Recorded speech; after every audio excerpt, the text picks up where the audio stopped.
नमस्कार साथियों, वेदांत क्लासेज के यूट्यूब चैनल पर आप सभी का हार्दिक स्वागत व अभिनंदन। साथियों, आज हम काफ़ी दिनों के बाद में वापस क्लास ले पा रहे हैं, क्योंकि हमारे जीवन में भी कई बार ऐसी समस्या आ जाती है कि लगातार क्लास नहीं हो पाती है।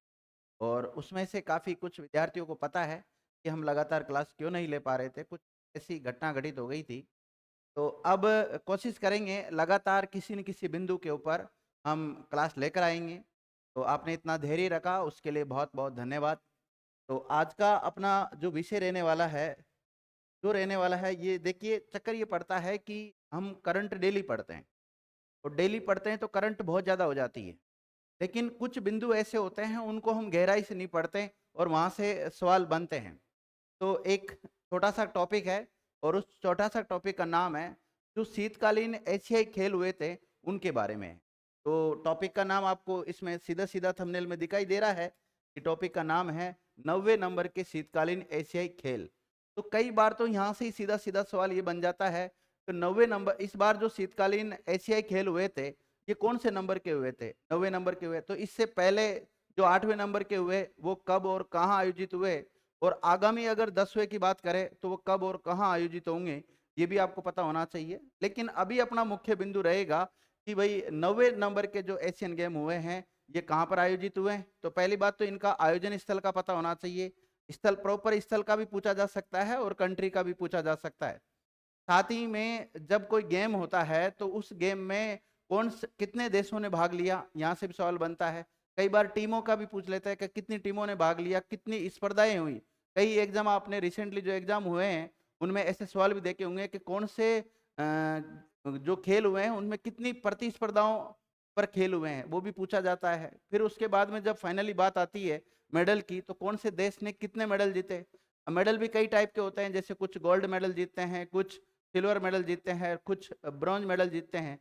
और इनमें भी सबसे ज़्यादा किसने जीते हैं, अगर भारत की टीम ने भाग लिया है तो भारत की टीम के बारे में भी वहाँ से सवाल बनता है।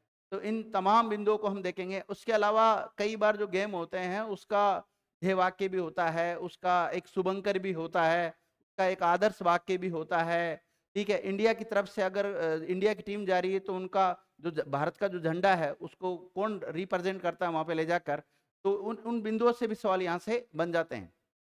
तो तमाम बिंदुओं को हमने कवर करने की कोशिश की है इसमें।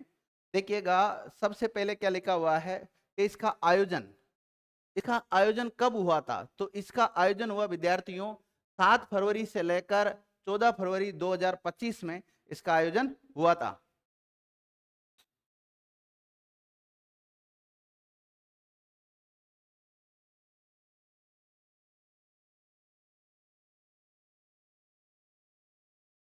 ठीक है, 2025 को हुआ। अगर पूछा जाए इसका आयोजन कहाँ पर हुआ, तो इसका आयोजन हुआ था इस बार चाइना में। कहाँ पर हुआ था? चाइना में हुआ था। और चाइना का जो शहर है उसका नाम है हार्बिन शहर। तो आप अपने नोट्स में भी इसी प्रकार से बना सकते हैं, जैसे आयोजन लिख सकते हैं, शॉर्ट नोट्स क्रिएट कर सकते हैं आप इसके। ठीक है। और इसमें देखो किस किस ने भाग लिया। तो इसमें एशिया के 34 देशों और क्षेत्रों के जो एथलीट है उन्होंने इसमें भाग लिया था। तो 34 इन्होंने भाग लिया। ठीक है। इसके अलावा अगर बात करें, भूटान, कंबोडिया और सऊदी अरब ने इसमें पहली बार भाग लिया है। जो ये एशियन गेम हुए हैं इसमें पहली बार कौन से देशों की टीम ने भाग लिया है, तो ये भी पता होना चाहिए। 3 देशों का नाम याद रखना, भूटान का याद रखना, कंबोडिया का नाम याद रखना और सऊदी अरब का याद रखना। इसके अलावा अगर हम बात करें, अफगानिस्तान और बहरीन, एशिया के देश है अफगानिस्तान और बहरीन, इन्होंने 2017 के बाद में अब वापस वापसी की है। इससे पहले ये भाग ले रहे थे लेकिन बीच में कुछ कारणवश ये भाग नहीं ले रहे थे, इन्होंने इससे मतलब दूरियां बना ली थी। अब वापस इस बार 2025 में हुए फरवरी में, उसमें इन्होंने भाग लिया है। और इस खेलों में 11 शीतकालीन खेल विधाओं में से 64 स्पर्धाएं आयोजित हुई। तो कितने गेम रखे गए थे इसमें? 11। और इसमें जो प्रतिस्पर्धाएं थी, वो विधाएं थी, वो कितनी थी? 64। कितनी थी? 64 थी। तो ये भी पता होना चाहिए, आंकड़ा भी कई बार सीधा सीधा पूछ लिया जाता है। देखिए, इन खेलों का आधिकारिक जो शुभंकर बनाया गया, वो किसको बनाया गया? वो बनाया गया विद्यार्थियों, आपको इमेज में दिखाई दे रहा है, बिन बिन और नीनी को। किसको? बिन बिन और नीनी को। नीनी एक बाघ है, ध्यान रखना, और जो कि एकता और शीतकालीन खेलों के प्रति प्रेम का प्रतीक है। किसका प्रतीक है? ये कई बार यहाँ से सवाल बना कुछ एग्जाम में, जो भी एग्जाम रिसेंटली हुए और आने वाले समय में भी जो एग्जाम होंगे वहां से यहाँ से सवाल आने की पूरी पूरी संभावना रहेगी। इसके अलावा अगर बात करें, ये जो 90 नंबर का एशियन गेम हुए हैं, इसका आदर्श वाक्य क्या था? तो आदर्श वाक्य भी पूछा जा सकता है। आदर्श वाक्य था dream of vendor love among Asia, इसका इस बार का आदर्श वाक्य था। तो ये तो था आदर्श वाक्य। इसके अलावा इससे पहले जो लिखाया हमने आपको, ये बिनबीर और नीनी, ये इसका आधिकारिक शुभंकर था। शुभंकर भी याद रखना है, आदर्श वाक्य भी आपको याद रखना है। आगे देखते हैं। इसके अलावा अगर हम पदक तालिका की बात करें, जो फाइनली जब इसके नतीजे आए, किसने सबसे ज्यादा पदक जीते इसमें, तो चाइना ने जीते हैं। सबसे ज्यादा चाइना के द्वारा पदक जीते गए हैं। और कितने मेडल जीते चाइना ने? 85। कितने जीते हैं? 85 जीते हैं। उसमें से अगर बात करें कि स्वर्ण पदक कितने जीते, गोल्ड मेडल कितने जीते हैं, तो 32। इसी प्रकार अगर रजत पदक की बात करें, सिल्वर मेडल की बात करें, तो रजत पदक जीते हैं विद्यार्थियों 27, और 26 जीते हैं कांस्य पदक। 26 जीते हैं कांस्य पदक, जिसे ब्रॉन्ज मेडल कहते हैं। रजत पदक को सिल्वर मेडल बोलते हैं और स्वर्ण को गोल्ड बोलते हैं। ठीक है, तो टोटल इसने 85 जीते हैं। और दूसरा स्थान रहा है दक्षिण कोरिया का, साउथ कोरिया का दूसरा नंबर रहा है। और साउथ कोरिया ने 45 टोटल पदक जीते हैं। उसमें से 16 गोल्ड जीते हैं, 15 सिल्वर जीते हैं और 14 ब्रॉन्ज जीते हैं। और तीसरा स्थान जो रहा है वो जापान का रहा है।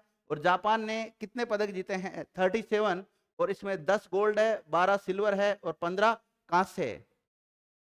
इसके अलावा अगर टॉप 5 की बात करें, टॉप 5 में कितने देशों को शामिल है जिन्होंने पदक जीता है, तो एक का नाम तो हो गया चाइना, दूसरा हो जाएगा दक्षिण कोरिया, तीसरा हो जाएगा जापान, चौथा कजाकिस्तान और पांचवा फिलीपींस। ये 5 देश शीर्ष जो पदक जीतने वाले देश है उनकी श्रेणी में शामिल है। टूर्नामेंट में पहली बार सर्वाधिक 9 देशों ने पदक तालिका में अपना स्थान बनाया है। इससे पहले जब 2011 में कजाकिस्तान में हुए थे टूर्नामेंट, तो वहां पर 8 देशों ने पदक तालिका में मतलब अपना स्थान बनाया था। हार्बिन में आयोजित इस खेल में थाईलैंड और फिलीपींस और ताइवान ने अपने पहले पहले पदक जीते हैं, मतलब पहली बार जीते हैं इन्होंने। थाईलैंड, फिलीपींस और ताइवान, इन्होंने पहली बार पदक जीते। इससे पहले कभी भी मेडल इन्होंने नहीं जीता है। एक ये बिंदु भी आपको याद रखना है कि पहली बार इसमें कौन कौन से देशों ने भाग लिया है, तो पहली बार भाग लिया भूटान, कंबोडिया और सऊदी अरब ने पहली बार भाग लिया। ये भाग लेने वाले पहले हैं, लेकिन पहली बार पदक जीतने वाले देशों की संख्या भी 3 है और इनका नाम क्या है? थाईलैंड, फिलीपींस और ताइवान। ये भी याद रखना आप, यहां से भी सवाल बन सकता है। आगे क्या दे रखा है कि भारत ने भी क्या इसमें भाग लिया? बिल्कुल, भारत ने इसमें भाग लिया और भारत ने एक भी पदक नहीं जीता इसमें। देखिएगा, भारत ने अब तक सबसे बड़े दल को भेजा था इसमें, और भारत की तरफ से 59 खिलाड़ियों ने भाग लिया था। कितनों ने? 59, 59 खिलाड़ियों ने भाग लिया। और लेकिन भारतीय खिलाड़ियों ने कोई भी पदक हासिल नहीं किया। भारतीयों की तरफ से जो कौन कौन सी स्पर्धाओं में भाग लिया गया था, तो एथलीटों ने alpine skiing, cross country skiing, figure skating, ice hockey और शॉर्ट ट्रैक स्पीड स्केटिंग और स्पीड स्केटिंग, लॉन्ग ट्रैक जैसी स्पर्धाओं में हिस्सा लिया था। लेकिन भारत एक भी मेडल नहीं जीत पाया था। तो ये कुछ आंकड़े थे, यहाँ से सवाल बनने की संभावना रहती है, इसलिए इंपॉर्टेंट टॉपिक था, इसलिए मैं इसको लेकर आया। उम्मीद है आपको ये सारे जो भी फैक्ट है समझ में आ गए होंगे। एक काम जरूर कर लेना, अपने नोट्स जरूर बना लेना, ठीक है। इसके अलावा हमारा जो वेदांत क्लासेज नाम से एप्लीकेशन है, वो आप अगर गूगल प्ले पे जाओगे तो गूगल प्ले स्टोर पे जाके आप सर्च करना वेदांत क्लासेज अजमेर। वहाँ पे जाके हमारा जो एप्लीकेशन है इसको डाउनलोड कर लेना। डाउनलोड करोगे तो फ्री जो मटेरियल सेक्शन में आप जाओगे, फ्री मटेरियल सेक्शन में जाओगे तो प्रत्येक दिवस की, प्रतिदिन की जो करंट जीके होती है वो आपको ई फॉर्मेट में उपलब्ध है, बिल्कुल निःशुल्क है, किसी प्रकार का कोई शुल्क नहीं लिया जा रहा है। वहां पर आप डेली भी करंट आप पढ़ सकते हैं, बिल्कुल फ्री है, उसका आप भरपूर फायदा उठा सकते हैं। एमसीक्यू भी है और साथ ही में जो थ्योरी दे रखी है उसका डिस्क्रिप्शन दे रखा है, बहुत शानदार तरीके का डिस्क्रिप्शन दे रखा है, उस वहां से भी अपने डेली के नोट्स क्रिएट कर सकते हैं। और उसके अलावा जो मुख्य मुख्य टॉपिक होते हैं करंट के और स्टैटिक पॉइंट्स को जो भी कवर करते हैं, उन पॉइंट्स के ऊपर हम चर्चा करते रहेंगे समय समय पर। थैंक यू विद्यार्थियों।